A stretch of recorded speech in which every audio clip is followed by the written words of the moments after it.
எல்லாருக்கும் நமஸ்காரம். இன்னைக்கு நம்ம கரைச்ச தோசை பார்க்க போகிறோம். ரவா தோசைன்னு கூட வச்சுக்கலாம். இது படி 400 கிராம் படி, அதில் 200 கிராம் எடுத்துன்னு இருக்கேன். சின்ன படிக்கு இது அரைப்படி, கால் படின்னு கூட வச்சுக்கோங்க. கிராம் கணக்கில் சொல்கிறேன். இது 200 கிராம் ரவை.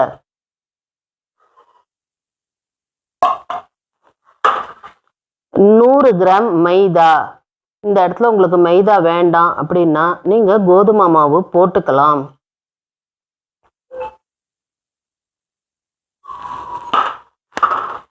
ஐம்பது கிராம் அரிசி மாவு.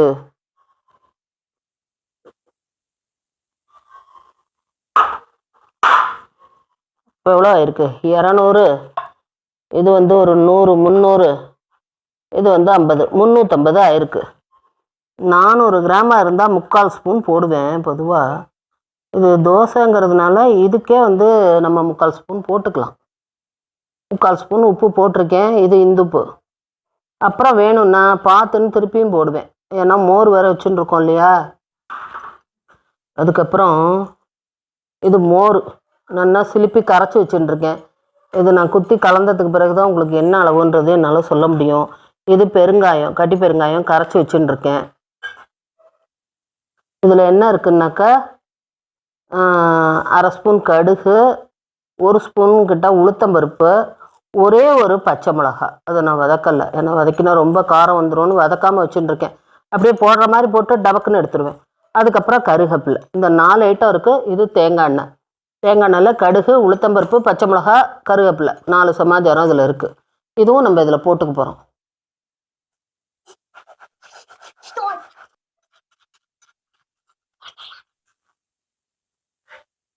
இப்போ பெருங்காய கரைசல் விட்டுக்க போகிறோம். 1, 2, 3, 4, 5, 6. இதில் இந்த அரை தான், இந்த கோடு இருக்கு இல்லையா, இதில் பாதி அளவு பெருங்காயம் தான் இது. ஆனால் நம்ம கரைச்சி நீர்க்க வச்சுட்டு இருக்கிறதுனால அது 6 ஸ்பூன் காட்டுறது. இந்த அளவுக்கு நீர்க்க விளாவி வச்சு கடைஞ்சி விளாவி வச்சுக்கணும். இந்த அளவுக்கு நீர்க்க இருக்கணும். பெரியதா? இந்த டம்ளர் 300 ml டம்ளர் இது. அந்த காலத்தில் இதை ஒரு சேர் டம்ளர்னு சொல்லுவாள். பால்லாம் அளக்கிறதுக்கெல்லாம் ஒரு சேர் அப்படின்னு சொல்லுவாள். எம்எல் கணக்கில் நம்ம இப்போ 300 ml அப்படின்னு சொல்கிறோம். அதில் குத்திடுறோம்.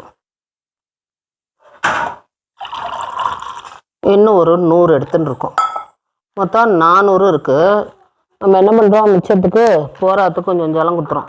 இது ரொம்ப புளிப்பாக குத்த வேண்டாம். நம்ம மோர்களிக்கு மோர்கூழுக்கு குத்தின அளவுக்கு புளிப்பாக குத்த வேண்டாம். குத்தினோம்னா தோசை சிரமப்படணும் நம்ம. இப்போ 400 ml மோர் இருக்குது. அது போரல இதுக்கு. அதனால் நம்ம என்ன பண்ணுறோம், இன்னும் கொஞ்சம் தண்ணியை கொட்டுறோம். கொட்டி மொத்தம் 600 ml இதில் குத்திட்டோம்.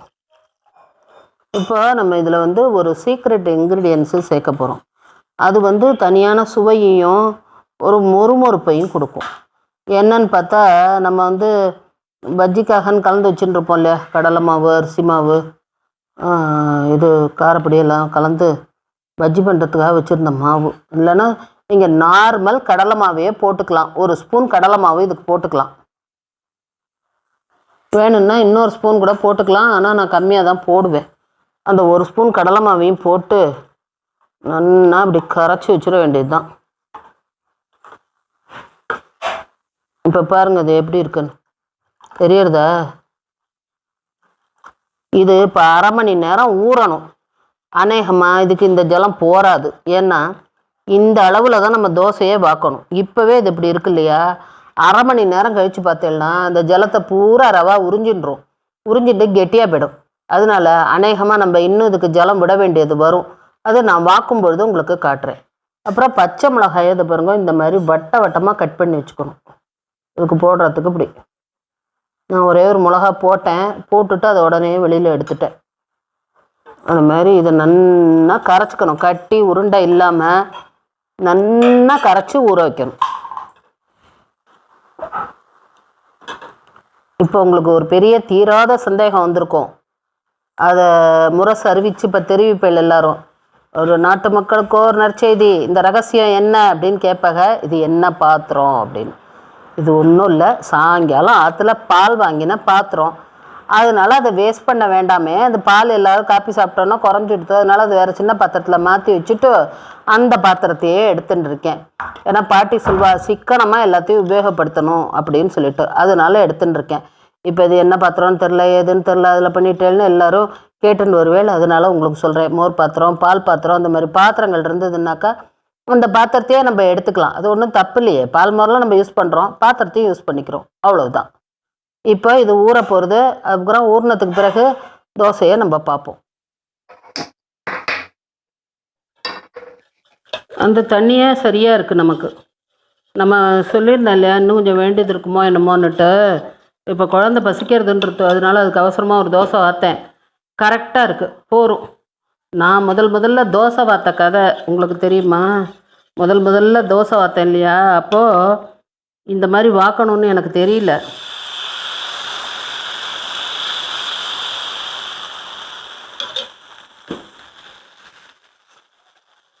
ரொம்ப அவலாக இருக்கா? வெயிட் பண்ணுங்க, சொல்கிறேன். இதில் இன்னும் வேணும்னா நீங்கள் கொஞ்சம் ஜலம் விட்டுக்கலாம். விட்டுட்டா இன்னும் நல்லா மெலிசாக வரும். ஆனால் எனக்கு என்னமோ இன்றைக்கி கொஞ்சம் அலுப்பாக இருக்குது, அதனால் நான் இந்த அளவு போரும் அப்படின்னு விட்ருக்கேன். இதுவே நன்னா தான் இருக்கும். அப்புறம் இன்னொன்று இதில் நான் என்ன பண்ணுவேன்னு கேட்டேன்னா, இந்த கடுகு உளுத்தம்பருப்பெல்லாம் நம்ம திரும்ப இல்லையா இதுக்கு தோசைக்கு, அதெல்லாம் வந்து நான் கல்லுலேயே பண்ணிவிடுவேன். தனியாக இன்றைக்கி உங்களுக்கு காட்டுறதுக்காக இழுப்ப கரண்டி வச்சுட்டு இருந்தேன். இல்லைன்னா இந்த கல்லுலேயே எல்லாம் பண்ணிவிட்டு அப்படியே அதில் அப்புறம் தோசை வார்த்துட்டுருவேன். அந்த மாதிரி எல்லாம் சிக்கனமாக பண்ணணும் அப்படின்னு சொல்லிட்டு பாட்டி சொல்லுவாள். தேவையில்லாமல் எல்லாத்தையும் புழங்கிறது இது இதை எல்லாம் பண்ணக்கூடாதுன்னு. அதனால அதை கற்றுட்டுருக்கேன் பாட்டிகிட்டேருந்து. இப்போ தோசை என்னென்னா, இப்போ அப்படி நம்ம நின்றுண்டு இப்படி தானே தோசை வாக்கணும். இப்படி நம்ம தோசை வைப்போம், கல்லை தான் இப்படி திருப்பிப்போம் இல்லையா. நான் முதல்ல தோசை வாக்கும்போது எனக்கு தெரியாது. நான் என்ன பண்ணுவேன்னா, கல் இப்படியே இருக்கும், நான் இப்படி சுற்றின்னு போவேன். இந்த இடத்துல இப்படி பண்ணியாச்சா, திருப்பி இதை அப்படி சுற்றின்னு போவேன். சுற்றின்னு இப்படி போய் அப்படியே சுற்றின்னு போவேன். அப்போல்லாம் நின்றுட்டெல்லாம் சமைக்கிறதெல்லாம் கிடையாது, உக்காந்துட்டு தான் சமைக்கிறது. உக்காந்துண்டு அப்படியே குந்திண்டு அப்படியே குதிச்சுண்டு தவளை மாதிரி குதிச்சுண்டு தோசை வைப்பேன். அப்படி தான் வைப்பேன். எனக்கு தெரியாது. ஒரு தடவை ஊர்லேருந்து எங்கள் சித்தப்பா வந்திருந்தார். அப்போல்லாம் நான் சின்னவ தான். சித்தப்பா வந்திருந்தார். என்ன பண்ணுற நீ அந்த ரூமில் உட்காந்து குதிச்சுட்டு இருக்க அப்படின்னு கேட்டார். சித்தப்பா தோசை வாக்குறேன் அப்படின்னு. தோசையா, அது என்ன குதிச்சு வாத்துட்டு இருக்க அப்படின்னு கேட்டார்.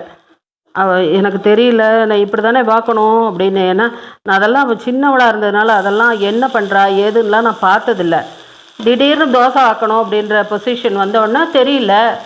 அப்புறம் எங்கள் சித்தப்பா சொல்லி கொடுத்தார், அப்படி குதிக்கக்கூடாது. எனக்கு 4 பேர் சித்தி, அம்மாவோட தங்கைகள் 4 பேர். அதனால் எனக்கு 4 சித்தப்பா. சித்தப்பா சொன்னார், அப்படி குதிச்சு நீ போகக்கூடாது, கல்லை தான் இப்படி வேணும்னாக்கா நீ திருப்பிக்கலாம், நீ குதிச்சுட்டு அது பின்னாடி ஓடக்கூடாது அப்படின்னு சொல்லி கொடுத்தார். அது எனக்கு எப்போ நான் தோசை வார்த்தேன்னாலும் எனக்கு ஞாபகம் வரும். என் பொண்கள் இல்லாமல் அதை சொல்லி என்னை கேலி பண்ணுவாள். அம்மா நீ எப்படி தோசை வைப்ப, அந்த மாதிரி தோசை வரு அப்படின்னு சொல்லிட்டு.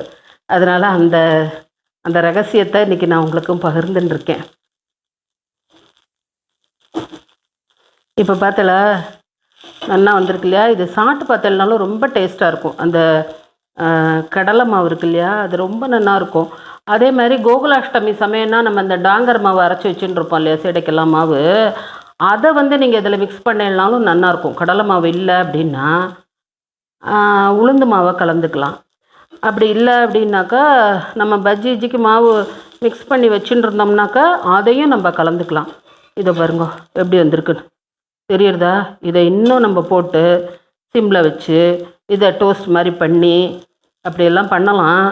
ஆனால் அந்த அளவுக்கு எனக்கு பொறுமை இல்லை, அதனால் நான் இதை முடிச்சுக்கிறேன். நீங்கள் அதெல்லாம் வேணால் ட்ரை பண்ணுங்க.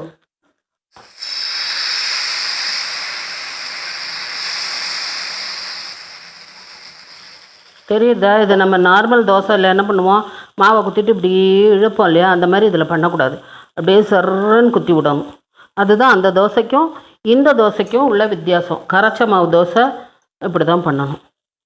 இதில் கோதுமை மாவை கரைச்சும் பண்ணலாம், அதை நான் இன்னொரு நாளைக்கு பண்ணி காட்டுறேன். இந்த தோசைக்கு கொஞ்சம் பொறுமை தேவை. கொஞ்சம் பொறுமையாக நம்ம வார்த்தோம்னாக்கா நன்னா வரும். அப்படி டேஸ்ட்டும் நன்னா இருக்கும். மாவு தோசைன்னு வச்சுக்கோங்க, டக்கு டக்கு டக்குன்னு போட்டு உடனே நம்ம எடுத்துடலாம். இது அப்படி பண்ண முடியாது. இது எப்படியும் ஒரு தோசைக்கு ஒரு 2 நிமிஷம் அல்லது இன்னும் ரோஸ்ட்டாக வேணும் அப்படின்னா 3 நிமிஷம் அப்படியெல்லாம் ஆகும் இந்த தோசை. இது கொஞ்சம் டைம் எடுக்க தான் செய்யும். ஆனால் அதுக்கு தகுந்த சுவையை இது கொடுக்கும். நன்னா இருக்கும். இன்னுமே நீங்கள் ஜலம் விட்டுண்டு இதை பார்க்கலாம். நான் இன்றைக்கி குத்தலை, இந்த பாருங்க. இன்னும் கூட நீங்கள் இதில் எவ்வளோ குத்தலாம் ஜலம்? ஒரு 50 ml விடலாம். இன்னும் ஒரு 50 ml விட்டுக்கலாம். விட்டுண்டு நீங்கள் வாத்துட்டேன்னா நல்லாயிருக்கும். இல்லை உங்களுக்கு முடியாது அப்படின்னா இப்படியே வச்சுட்டுருங்க. ஏன்னா அது இன்னும் பொறுமையாக பார்க்க வேண்டியது. நான்லாம் அதெல்லாம் சின்ன வயசில் அந்த மாதிரி பொறுமையாக உட்காந்துட்டு அப்படியெல்லாம் வாத்து போடுவேன். இப்போல்லாம் முடியறதில்ல. சரி அப்படின்ட்டு போயிடுறேன். இதுவே இப்போ என் பொண்ணு சின்னவ தான் பிடிச்சி வச்சு என்னை போட்டுருக்கா. அதனால தான் பாருங்களேன், நீண்ட இடைவெளி இருக்கும் அதில். அவள் இங்கே வர்ற சமயத்தில் என்னை பிடிச்சி வச்சு வீடியோ போடு அட்லீஸ்ட் நீ ஆற்றுக்கு பண்ணுறதையாவது போடு அப்படின்ற அதனால் போடுறேன். இல்லைன்னா அதெல்லாம் போடுறத விட நம்ம கடன்னு வேலையை பார்த்துட்டு போகிறது ஈஸியாக இருக்கும்.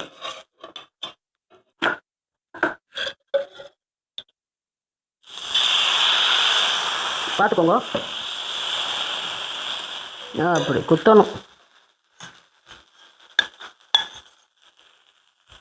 இதுக்கு கடலெண்ணெய் தான் இப்போ நான் குத்தி பார்த்துட்ருக்கேன். அரைச்ச மாவு தோசைன்னா நல்லெண்ணெய் நல்லாயிருக்கும். இதுக்கு கடலெண்ணெய் தான் இந்த சுவையை கொடுக்கும். அதனால் இதுக்கு கடலெண்ணெய் குத்தின்ட்டுருக்கேன். மிச்சம் 2 எண்ணெயை விட கடலெண்ணெய் இதுக்கு நல்லாயிருக்கும். இல்லைன்னா நெய் விட்டு பார்க்கலாம். ரவா ரோஸ்ட்டு நெய் குத்தி பார்த்தாள்னா அது நல்லாயிருக்கும். நெய் குத்திக்கலாம், இல்லைன்னா கடலெண்ணெய் குத்தலாம். அது 2 தான் இதுக்கு எடுபடும். மிச்சம் எண்ணெயெல்லாம் குத்தக்கூடாதுன்னா ஆற்றுல வேறு எண்ணெய் இல்லைன்னா கடைக்கு விட வேண்டாம். இந்த எண்ணெயை குத்தி பார்த்துக்கோங்க. பட் இருந்தது அப்படின்னு சொன்னால் இதை குத்திக்கோங்க. இதை நம்ம அடுத்த வீடியோவில் பார்ப்போம். இன்னொரு நாளைக்கு இதை பண்ணி உங்களுக்கு நான் காட்டுறேன். இன்றைக்கி இதுக்கு தக்காளி தொகையல். இது வாழை இலை சரகு. வாழை இலையை இந்த மாதிரி பதப்படுத்தி வச்சுருப்பா. இது எப்போவுமே நான் ஒரு கட்டு 2 கட்டு அப்படி கும்பகோணமோ ஸ்ரீரங்கமோ போகும்போது வாங்கின்னு வச்சுப்பேன். இப்போ என்னுடைய ஃப்ரெண்டு கும்பகோணத்தில் இருக்கிறதுனால இந்த மாதிரி இதெல்லாம் நான் ரொம்ப லைக் பண்ணுவேன்னா அவள் வாங்கி எனக்கு கொடுத்துட்றா. அதனால் எனக்கு அங்கே வாங்குகிற வேலை இல்லை. இந்த மாதிரி வாழை இலை சரகு வாங்கி வச்சுட்டுருவேன். இந்த மாதிரி அவசரத்துக்கு ஊருக்கு போகிறவாளுக்கு பார்சல் பண்ணி கொடுக்கறதுக்கு. அதெல்லாம் இப்போ பிளாஸ்டிக் டப்பா ஏதோ கவர் அப்படியெல்லாம் போடுறா. அதெல்லாம் உடம்புக்கு நல்லது கிடையாது. அப்படி செய்யக்கூடாது. இந்த மாதிரி நம்ம வாங்கி வச்சுக்கணும். வாங்கி வச்சுட்டு தையல் இலை இந்த மாதிரி சரகு இந்த மாதிரியெல்லாம் இருக்குது, இல்லாமல் இல்லை. இதெல்லாம் இந்த மாதிரி நம்ம வாங்கி வச்சு பார்சல் பண்ணிக்கிறது நம்ம நல்லது. ஆனால் நம்ம வீடியோ போட்டோம்னு வச்சுக்கோங்களேன், நம்மள்ட்ட நீங்கள் அதை அப்படி யூஸ் பண்ணுறல இதை எப்படி யூஸ் பண்ணுறலன்னு அவள் வீடுகளில் இந்த மாதிரி எல்லாம் பண்ணின்னு இருக்காங்க. அதெல்லாம் எதுக்காக சொல்கிறேன்னா உங்களுடைய ஆரோக்கியத்துக்காகத்தான் சொல்கிறேன். எனக்கு இதில் எந்த லாபமும் இல்லை. உங்களுடைய ஆரோக்கியத்துக்காக சொல்கிறேன். இந்த மாதிரியெல்லாம் வாங்கி வச்சுக்கோங்க. ஒரு அவசரமாக ஊருக்கு போகிறதுன்னா பார்சல் இந்த மாதிரி போட்டுக்கோங்க. இது ஆற்றுலேயே சாப்பிட்லாம். பாட்டியெல்லாம் வாழை இலை இல்லைன்னா சரகு இதில் தான் சாப்பிடுவாள். வேஸ்ட்டே ஆகாது வாழை வாங்கினோம்னா. இந்த மாதிரி சரகு வச்சுட்டு அதனால் எப்போவுமே சரகு இருக்கும். அதில் தான் சாப்பிடுவாள். அந்த காலத்தில் வாழலாம் தட்டில் இது மாதிரி லச்ச பண்ணி அப்படிலாம் சாப்பிட மாட்டாள். ஆம்பளை எல்லாம் வெள்ளி தட்டில் சாப்பிடுவாள். அது ஆச்சாரம்னு சொல்லிட்டு அதில் சாப்பிடுவாள். அப்போ பொதுவாகவே இந்த மாதிரி இலைகள் இதுகளில் தான் சாப்பிடுவாள். அதில் இருக்கிற அந்த பச்சையம் இருக்கு இல்லையா, அதெல்லாம் உடம்புக்கு ரொம்ப ரொம்ப நல்லது. வாழை அவ்வளோ நல்லது உடம்புக்கு. அதனால அதை கூட இப்படி பதப்படுத்தி வச்சுண்டு எப்போவுமே வாழை கிடைக்காது, கடைக்கு போக முடியாது இல்லையா. அதனால இது ஆற்றுல ரெடியில் இருக்கும். யாராவது கெஸ்ட்டு வந்துட்டா அப்படின்னா டக்குன்னு அவளுக்கு இந்த இலையை போடும். வீட்டில் இல்லாமல் எல்லாத்துக்கும் இதுதான் உடனடியாக உதவி செய்யும். அதனால் இந்த சிறகு இந்த மாதிரி இலைகளை வாங்கி வச்சு எல்லோரும் உபயோகப்படுத்தி ஆரோக்கியமாக இருங்கோ. இந்த தோசைக்கு நம்ம எண்ணெய் கொஞ்சம் கூடுதலாக தான் குத்த வேண்டியது வரும். ஒரு எப்படியும் 1.5 ஸ்பூன் அப்படி குத்த வேண்டியது வரும். அப்போ தான் இந்த ரவா நல்லா வேகும்.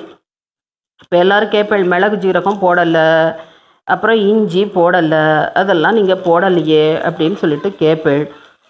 நான் மிளகு ஜீரகம் இஞ்சி அதெல்லாம் போட்டால் இவளுக்கெல்லாம் பிடிக்க மாட்டேங்கிறது. போடாத அப்படின்னு சொல்கிறா. குழந்தைக்கு காரமாக இருக்குங்கிறது, எல்லோரும் காரங்கிறா. அதனால நான் போடுறதில்ல. அதனால தான் நான் பெருங்காயத்தை கூடுதலாக போட்டிருக்கேன். இப்போ என்னன்னாக்கா மோரை நல்லா விளாவி உப்பு போட்டு பெருங்காயத்தை போட்டு எல்லாருக்கும் நான் மோர் கொடுத்துருவேன். அது வந்து இது எல்லாத்தையும் சரி பண்ணக்கூடியது. மோர் தேர்த்தம் எல்லாத்தையும் சரி பண்ணும். நீங்கள் வேணும்னா இது என்னென்ன போட்டுக்கிறீங்களோ எல்லாம் போட்டுக்கலாம், அது உங்கள் சௌகரியம். நான் போடலை, ஆனால் போடலாமா போடக்கூடாதான்னா தாராளமாக போடலாம். சூப்பர். அடுத்த வீடியோவில் பார்க்கலாம். நீங்கள் எல்லோரும் இதை பண்ணினா சாப்பிட்டு பார்த்துட்டு எப்படி இருந்ததுன்னு சொல்லுங்க.